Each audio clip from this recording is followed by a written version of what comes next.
Assalamualaikum warahmatullahi wabarakatuh. Salam sejahtera untuk kita semua. Om Swastiastu, Namo Buddhaya. Salam kebajikan.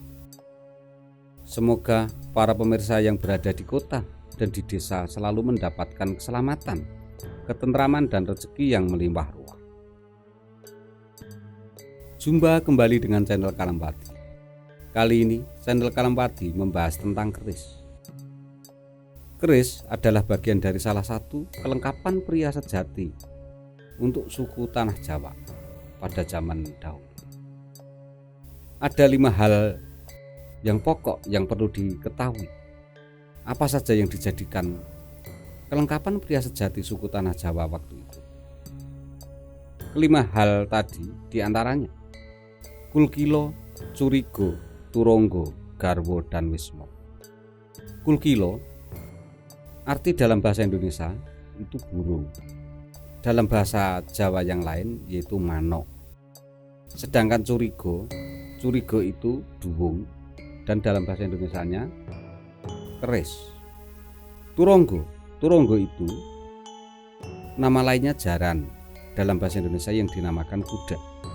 Garwo itu sebutan wanita yang sudah bersuami.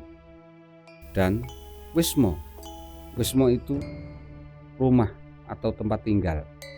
Tentang kulkilo atau burung yang dijadikan ikon suku Tanah Jawa, yaitu burung perkutut, yang sudah pernah saya bahas dalam konten-konten yang sudah saya tayangkan dahulu. Kali ini channel Kalempati akan membahas tentang seluk-beluk benda pusaka yang dinamakan keris. Keris adalah alat senjata tikam tradisional yang berasal dari negara Indonesia.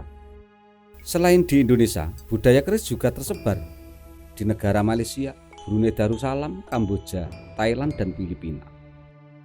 Boleh dikatakan budaya keris dapat dijumpai di semua bekas wilayah kerajaan Mojopahit. Banyak para ahli budaya mengatakan bahwa budaya keris itu berasal dari Nusantara. Budaya keris diakui oleh dunia sebagai warisan budaya bangsa Indonesia. Ini dibuktikan pada tahun 2005 sudah dikukuhkan bahwa keris itu berasal dari budaya Indonesia yang ditetapkan oleh UNESCO. Keris tertua berasal dari Pulau Jawa. Diduga keberadaan keris itu ada sejak abad ke-6. Pada abad ke-6, keris tertua ini dinamakan keris Buddha.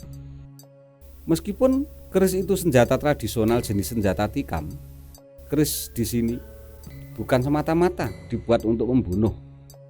Akan tetapi keris dijadikan sebagai simbol kepribadian pemiliknya. Keris dijadikan benda pusaka yang memiliki kekuatan gaib yang berguna bagi pemiliknya. Banyak filosofi-filosofi yang berada pada keris yang mesti diketahui dan dipahami serta diketahui maknanya. Banyak orang yang meyakini kalau benda keris itu memiliki yoni atau kekuatan gaib yang bisa membantu mendatangkan rezeki, memberikan kewibawaan, dan bisa digunakan untuk mengusir wabah penyakit dan juga bisa untuk mengusir roh-roh halus. Keris itu terbuat dari campuran besi, baja, dan batu meteor yang mengandung titanium dan nikel.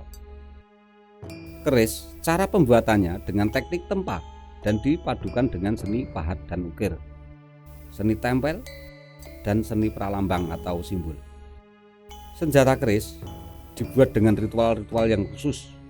Menurut cerita turun-temurun yang pernah saya dengar, pembuatan keris dengan cara ritual, dengan pembacaan mantra, dengan puasa dan doa, serta puja-puji kepada Tuhan Yang Maha Esa, agar pemilik benda keris itu mendapatkan keselamatan, wibawaan, dan mendapatkan rezeki yang melimpah.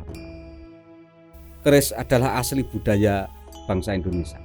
Ini dibuktikan dengan banyaknya gambar-gambar keris yang berada pada relief-relief candi Buddha dan candi Hindu yang berada di Pulau Jawa. Pada candi Buddha, di situ ada relief yang bermotif keris. Juga pada candi Buddha, yaitu di Candi Borobudur, di situ ada relief keris. Dan di Candi Suko juga ada relief yang bermotifkan keris, serta proses pembuatan keris sampai jadi. Selain dibuat senjata, keris juga sebagai kelengkapan pakaian adat. Misalnya, keris juga dibuat aksesoris dalam pementasan seni tari, seni pedalangan, dan selalu digunakan dalam upacara pesta pernikahan adat Jawa. Sering menggunakan keris. Channel Kalampadi mengajak para pemirsa untuk meneliti filosofi-filosofi yang berada pada keris dan untuk mengenali petuah-petuah leluhur yang berada pada keris. Untuk kedepannya, channel Kalampadi akan membahas tentang filosofi keris, petuah keris, dan mengenal pamor-pamor keris secara detail. Dan tentunya akan saya berikan tips cara mendeteksi keris itu baik untuk dikoleksi atau tidak. Agar tidak ketinggalan tayangan-tayangan terbaru, silahkan subscribe. Tekan tanda lonceng agar panjenengan yang pertama mendapatkan notifikasi tayangan terbaru dari channel Kalampadi. Dan jangan lupa berikan like agar channel Kalampadi ini bisa berkembang. Semoga semua makhluk yang kelihatan dan tidak kelihatan segera terbebas dari duka dan derita. Rahayu, rahayu, rahayu saking sagunging dumadi.